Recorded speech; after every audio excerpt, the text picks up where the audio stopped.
This idiot atheist, I'm sorry, Atheist Sunday School. I'm going to read the Christian behavior towards God, lesson 5.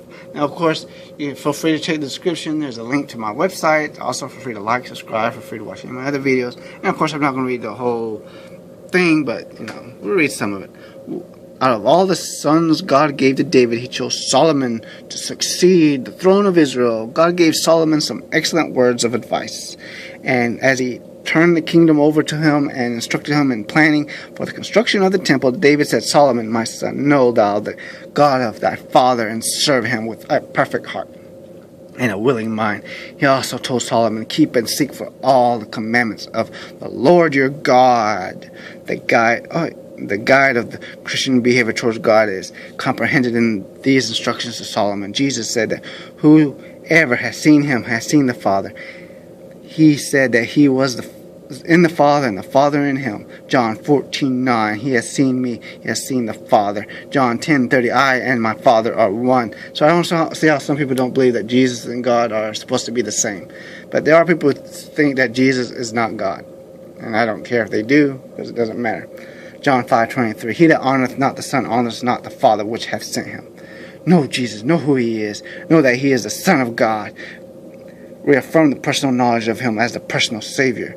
Know that he died on the cross to save every sinner. He rose from the dead and ascended to heaven. He now lives to make intercession for the sinner. Be certain about the fact that he is the only true best friend.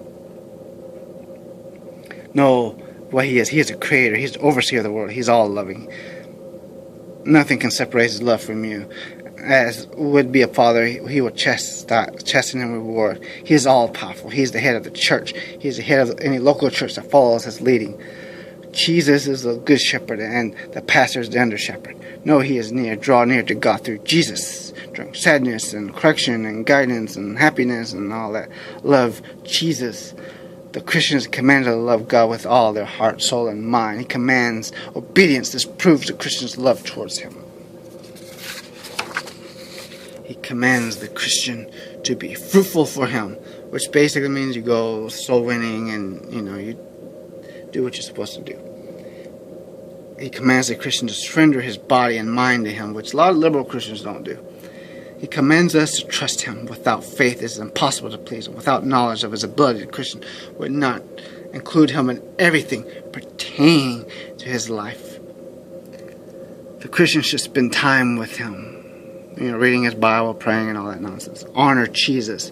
Remember that he is near. Know his presence. He said in Hebrews 13:5, I will never leave thee nor forsake thee. Be content. Do not murmur or complain. Be clean in body and in conscience. Christians should stay clean and for fellowship with him. Initial and continuous cleansing can be obtained by claiming the power of the blood of Jesus. Reading the Bible can keep us from sin. Give him praise. Rejoice in the Lord always. And again I say rejoice. Philippians 4:4. Through Jesus, the Christian can find the ability to do what needs to be done and to speak what should be spoken. Give him at least 1/10 of all income. Pay your tithes, because the church needs your tithes. Do all things as if they were done for him alone. Work should be done to satisfy God. Language should please him.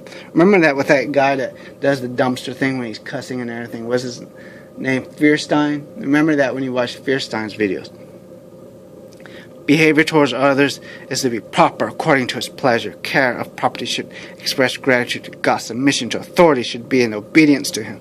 Physical fitness should honor God. Appearance should draw attention to God's regulation. Regular church attendance, fellowship with him and his people. Conclusion, David told Solomon in 1 Chronicles 28:9, serve him with a perfect heart and with a willing mind. This one line of admonition really wraps up the Christian behavior towards God. As I said earlier, feel free to like, subscribe, feel free to watch any of my other videos, and of course, check the description and feel free to follow the link to my website.